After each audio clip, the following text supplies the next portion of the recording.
Hello and welcome back to Focus Prep Daily Current Affairs session. How are you all today? This is the new look of our Daily Current Affairs PDF. This PDF you can download from our Telegram channel Focus Prep Current Affairs. Okay, the link of the Telegram channel, it is given in the comment section. So go to the comments. Okay, click on the link and your Telegram channel will be open. Join the Telegram channel. Okay, to download this PDF.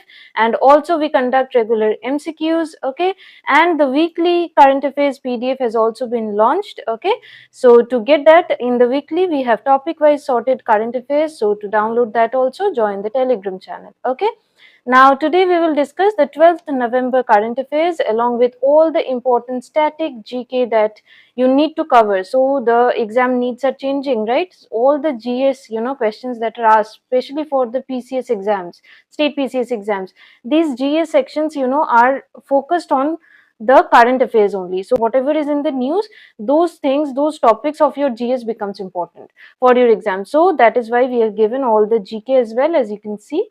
Okay, so today let's start with the first current affairs that we have.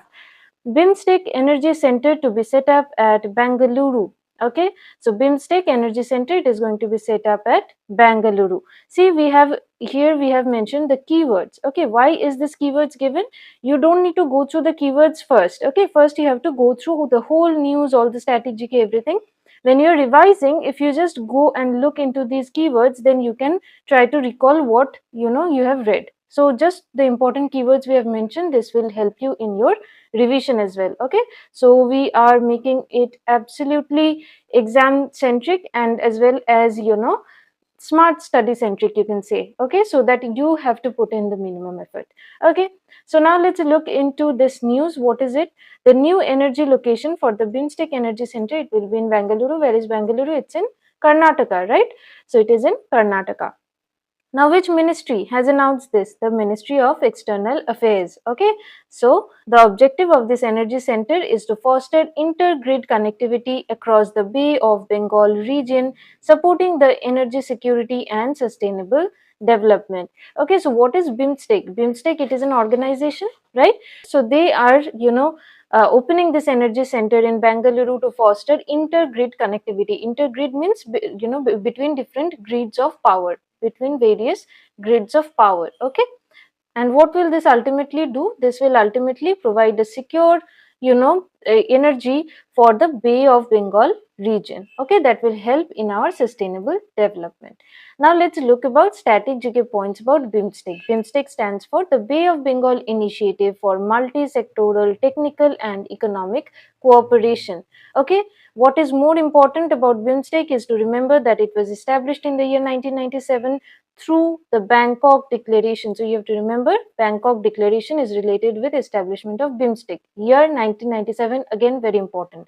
Now the founding members. The founding members, there were 4 founding members: Bangladesh, India, Sri Lanka and Thailand.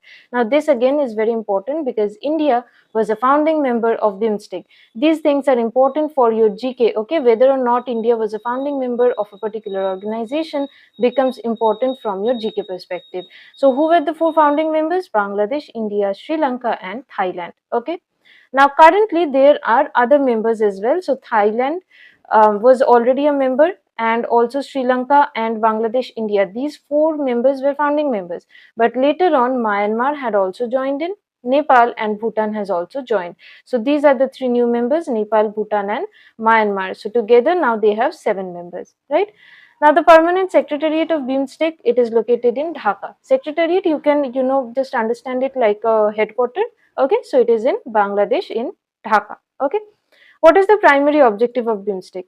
It focuses on the countering the globalization impacts, which basically slows down the regional growth. As globalization is happening, what happens is that every country, there is interdependence is increasing, right? So one country is dependent on the others for maybe say some imports or something or the other. So regional, so in the country, the domestic productions, the regional development and growth, these are slowing down, because if someone else can provide us with certain goods or services, then we take it from them and we do not grow it, we do not develop it inside.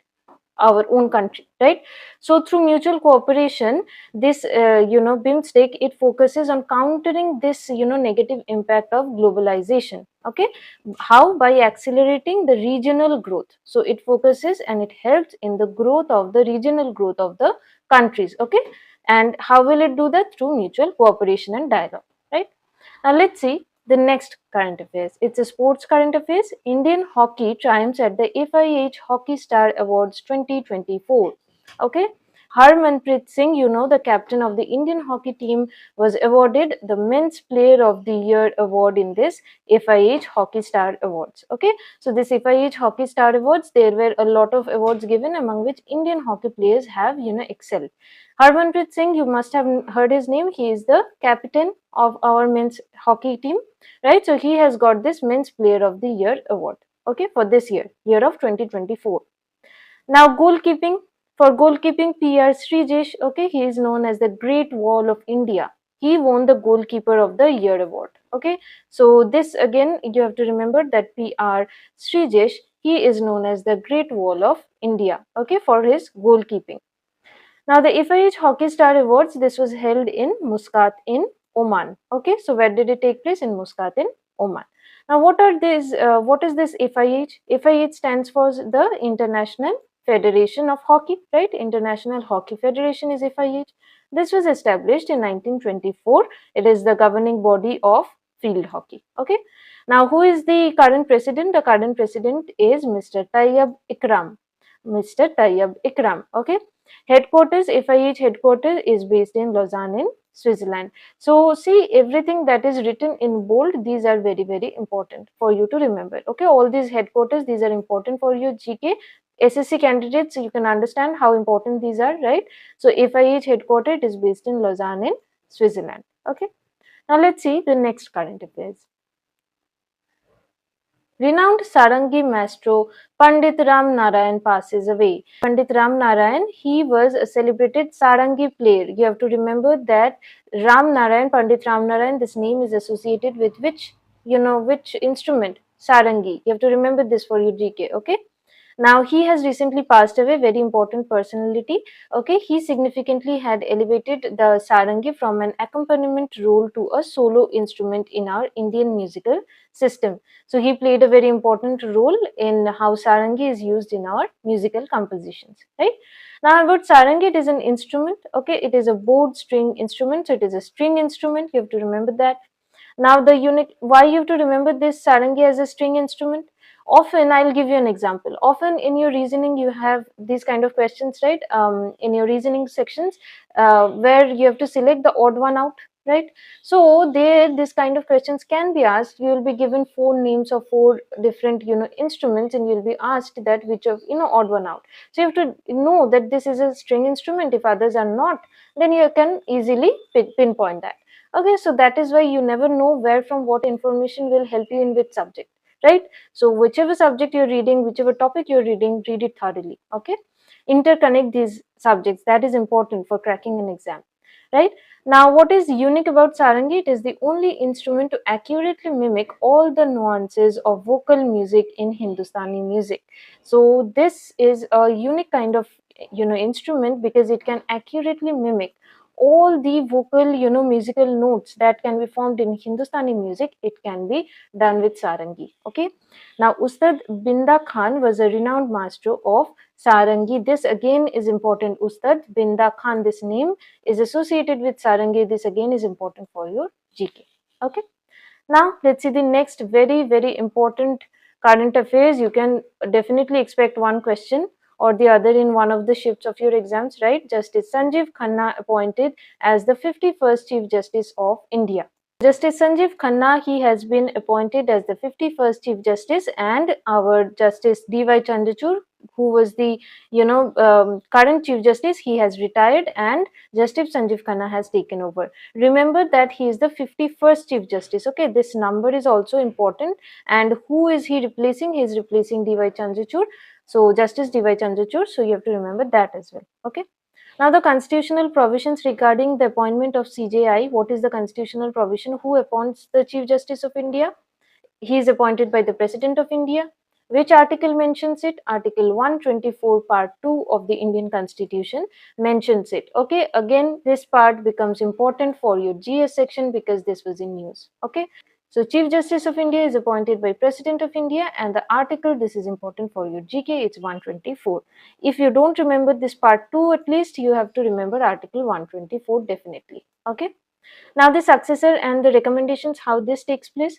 What happens is that the outgoing CJI, whoever was the outgoing, like in this case DY Chandrachud, he will recommend, okay, his successor, maintaining a continuity in leadership. So he will recommend it to the union, union government, and they then will finally finalize this name. Okay. Now, according to the second judge's case, 1993, the senior most judge of the Supreme Court is appointed as the CJI. So that is the tradition here.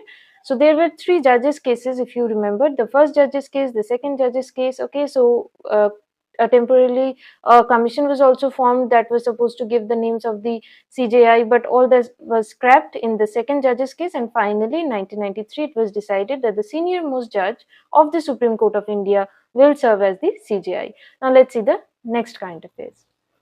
Another from important personalities, Harinder Singh Sodhi, okay, Billy, renowned Indian polo player, passes away. So he was a polo player. Harinder Singh Sodhi, this name is associated with Indian polo, and he was affectionately, lovingly, he was called Billy. Okay. He managed the Indian equestrian team at the 1980 Moscow Olympics. Okay, so he's important. You have to remember Harinder Singh Sodhi is associated with Indian polo, and he has recently passed away. Now, the Union Bank of India launches Nari Shakti branches for women entrepreneurs.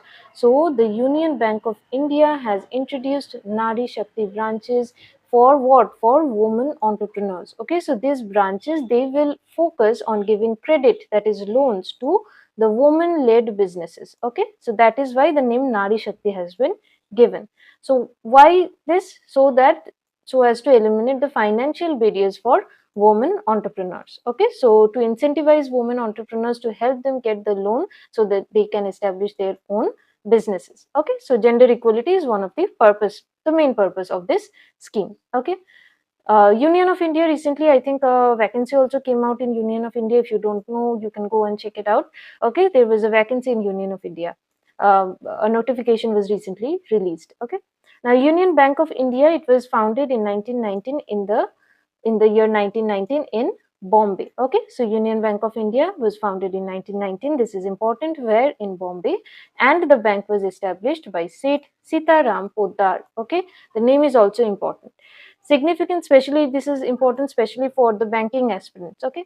Now, the significance, Mahatma Gandhi inaugurated its corporate office. So, Mahatma Gandhi, he himself inaugurated the corporate office. So, that is important. Okay. Where is the headquarters? The headquarters is located in Mumbai. Okay. In the year 2020, okay, Union Bank of India, this was merged with the Corporation Bank and the Andhra Bank. Okay, these two banks, they were merged with Union Bank. So together now they are Union Bank of India. They are part of Union Bank of India. Okay. Now let's see the next very important current affairs. The 11th November date, okay, this you have to remember, it is celebrated as the National Education Day. Why? To honor Maulana Abul Kalam Azad. Okay, so 11th November, National Education Day, very important. So this day, it, celebrates the birth anniversary of Maulana Abul Kalam Azad. He was our first education minister of independent India. So after India became independent, various portfolios were held by the various, leaders. Maulana Abul Kalam Azad, he was our first education minister. Okay, so that is why Education Day, it is celebrated on his birthday, which is November 11th. Okay. Now, what are the contributions of Abul Kalam Azad, Maulana Abul Kalam Azad? The first IIT, the first IISC, and the School of Planning and Architecture, as well as the University Grants Commissions, all these were established by him, okay, by his, efforts. Okay, so India's first IIT, IISC, School for Architecture, University Grants Commission, the UGC itself, these were all established by the effort of Maulana Abul Kalam Azad. So you can understand how important, what important role he played in establishing our education system, right? So this day is just to honor him. Okay, and it is being celebrated since 2008. Government of India declared this 11th November as National Education Day in 2008. Okay. Now about Maulana Abul Kalam Azad. Okay, he was the youngest person, right, to become the Congress president in the 1923 Delhi session. This is part of your modern history section. If you have not read it, just remember this point. Okay, memorize it right now. This is a previously asked question as well in your state PCS, many state PCS as well as SSC. This has been asked. Okay, who was the youngest president of the Congress? It was Maulana Abul Kalam Azad. He became president at the age of 35 years in 1923 Delhi session. So the non-cooperation movement was going on in the 1920s, right? Most of the leaders, they were also jailed, right? So he became the youngest president.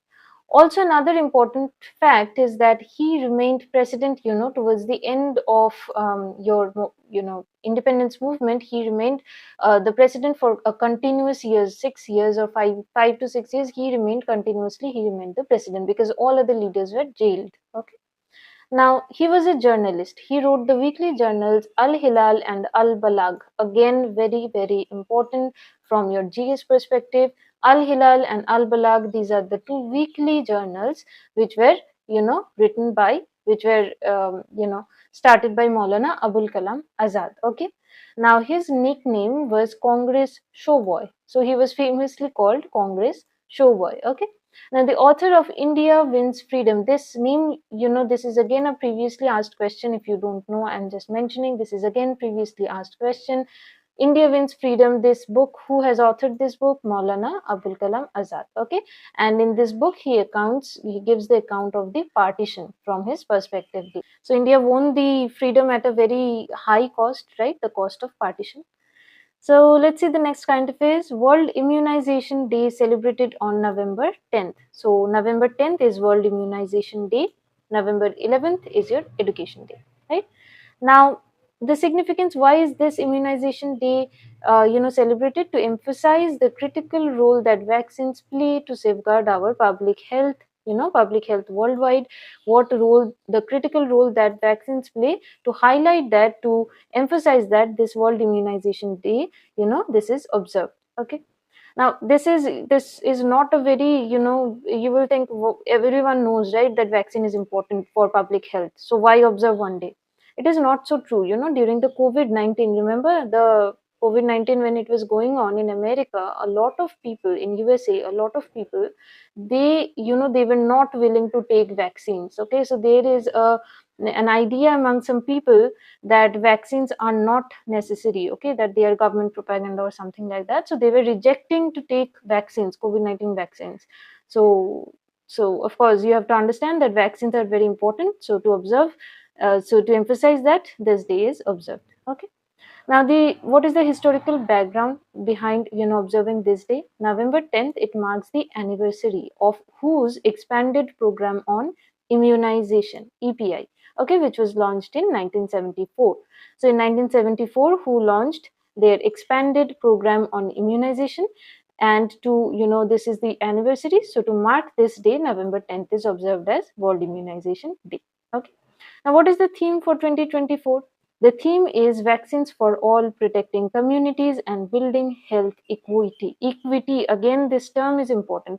Equity, there is a difference between equality and equity. Okay, these two terms you will often come across in your economy. Okay, what is the difference? What does these two terms mean? Equality means, it means distributing something equally among all. So suppose there are 5 or 3 children and we are giving one apple to each of them, then that is distributing the apples equally. But say, now consider this, that among these 3 children, 2 of these children, they are very poor and they are very hungry. They have not eaten anything for the past 2 days. Just for an example, anything healthy they have not eaten in past 2 days. So but this another children, this is a very rich children, he has eaten and he is not hungry at the moment. Now suppose we distribute these apples, that we give him one apple, the boy who is not hungry, and we give the other 2 children maybe 2 or 3 apples each, then that will be equity. Okay, So basically equity is when distribution of resources is taking place as per the needs, as per the requirement. Okay, that is equity. And equality is just equal distribution. Okay, not taking into consideration what is the need. Okay. Now let's talk about the World Health Organization. Who, right? The World Health Organization, it is a specialized UN agency, United Nations agency, which looks after the international public health, both mental as well as physical health. Okay. Now the headquarters, and there are some regional offices as well. Now the WHO headquarter, it is in Geneva in Switzerland, and WHO has 6 regional offices as well. Okay, so the headquarter of WHO, it is again very important. Geneva in Switzerland is their headquarter. Okay, it was established in the year 1948. So the year after India got independence in 1948, WHO was established. Okay, the current Director General, the name is again important, Dr. Tedros Adhanom Ghebreyesus. Now, to remember this kind of names, you just remember this last part, Ghebreyesus. Okay, this is a very unique kind of name, so I think you can identify from the MCQs, right? So the current DG of WHO is Dr. Tedros Adhanom Ghebreyesus. Okay. Now let's see another important current affairs. Passing of freedom fighter Madan Mohan Somtia. Okay, so he was a freedom fighter. He has also passed away recently. Madan Mohan Somtia. He was a dedicated freedom fighter. Okay, he was a prominent member of the Mewar Praja Mandal. Mewar Praja Mandal. Okay, he actively participated in a protest. Okay, by blackening Queen Victoria's statue in Udaipur. So he belongs to Mewar. Okay, so he was a member of Mewar Praja Mandal. He has recently passed away, and he had blackened Queen Victoria's statue as a form of protest. Okay, this statue is in Udaipur. Okay, now let's see the next current affairs. Hindalco Industries, world's most sustainable aluminium company. So Hindalco, it is an aluminium company, and now it has become world's most sustainable aluminium company. Okay, so they have been ranked as the world's most sustainable aluminium company for the 5th consecutive year. Okay, so this for the 5th consecutive years, 5 times in a row they have become this most sustainable aluminium company. Okay, and who have given this recognition to them? It is based on the 2024 S&P Global Corporate Sustainability Assessment Ranking, CSA ranking. So the CSA rankings of 2024, this have ranked them for the 5th time now that they are the most sustainable aluminium company. Okay. Now, Hindalco Industries, they recently joined the International Copper Association as its newest member. Okay, so International Copper Association, Hindalco has joined it, and it has become the newest member of ICA. Okay. Now look, the 5th anniversary of Kartarpur Sahib corridor connecting India and Pakistan. Okay, so the Kartarpur Sahib corridor, what does it connect? It connects India and Pakistan, and this year 2024, it marks the 5th anniversary. Okay, so this was inaugurated back in 2019 to celebrate the 550th Prakash Parb of Guru Nanak Ji. Okay, so to celebrate this Prakash Parb of Guru Nanak Ji, the 550th, right, 550th Prakash Parb, this was established. Okay, this was inaugurated in 2019, so it is the 5th anniversary. Okay, now it leads to the Gurudwara Sri Kartarpur Sahib in Pakistan. So from India, this corridor, it connects directly to the Kartarpur Sahib, Gurudwara in Pakistan. On this Guru Nanak Dev Ji's birth anniversary, every year many people, they travel from India to this particular Gurudwara. Okay, so for that this corridor was made. Okay. Now, what is the significance of this Kartarpur Sahib, this Gurudwara? Okay, it is a very important historical landmark. Okay, Guru Nanak Dev Ji, he spent his last 18 years of his life in this Kartarpur Sahib. Okay. Now, this Kartarpur, it was founded by Guru Nanak Ji in 1504 CE, right? So, this was the first Sikh commune site, okay, on the right bank of Ravi River. So, Kartarpur, it is located on the right bank of the Ravi River. It was established by Guru Nanak Ji in 1504, and this was the first Sikh commune, okay, first site for Sikh commune. And Dera Baba Nanak, it is located on the left bank of the Ravi River. This Dera Baba Nanak, it marks a small settlement. Okay, nearby there is a settlement. Later on it emerged because it was a Sikh commune site. Okay, on the right hand bank of Ravi River, you have the Kartarpur, which is a Sikh commune site. It is the first Sikh commune site established by Guru Nanak ji in 1504, right? And on the left bank, there's Dera Baba Nanak. This came up. So that is all the important current affairs. Join the Telegram channel to avail all these, and the weekly MCQs also. We have made a video where I have solved all the weekly MCQs, important weekly MCQs from the last week. So that also you can go, if you have not seen that video, you can go and see that video to solve all the MCQs. Okay, if you think you're benefiting from us, then you can subscribe this channel. That way it will help us, to give you more important, PDFs and different kinds of materials. Okay, so that is all. Thank you, everyone.